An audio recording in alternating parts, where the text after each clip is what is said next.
நல்லா வெடிச்சிருச்சு. வெடிச்சோன்னே கொஞ்சமாக வெந்தயம் வாசமாக இருக்கும். நல்லா சாம்பாரில் போட்டால் முள்ளங்கி சாம்பாருக்கு ரொம்ப நல்லாயிருக்கும். அந்த முள்ளங்கியோட நிறைய பேத்துக்கு அந்த முள்ளங்கியோட வாசம் பிடிக்காது இல்லையா? வெந்தயம் போட்டால் வெந்தயத்தோட டாமினேஷனில் அந்த வாசம் கொஞ்சம் இதாகிடும். வரமிளகாய், கருவேப்பிலை, வெங்காயம், வெங்காயம், பச்சை மிளகா, தக்காளி அப்புறமா போட்டுக்கலாம். நல்லா வதங்கிடுச்சு. இப்போ தக்காளி போட்டுடலாம்.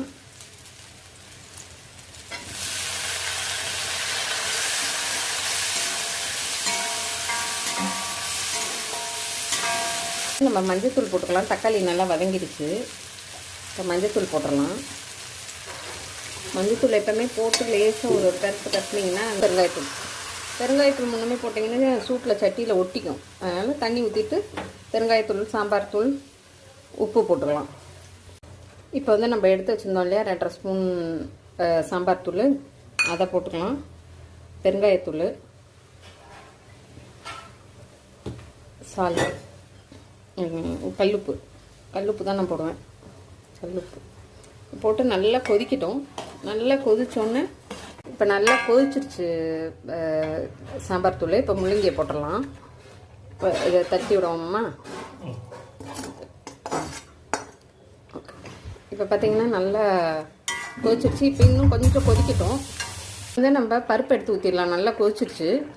இப்போ பருப்பு ஊற்றிடலாம்.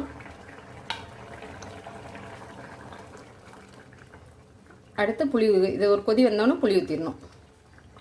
புளி ஊற்றிடலாம். பருப்பு ஊற்றி கலந்துட்டோம். புளி ஊற்றிடலாம்.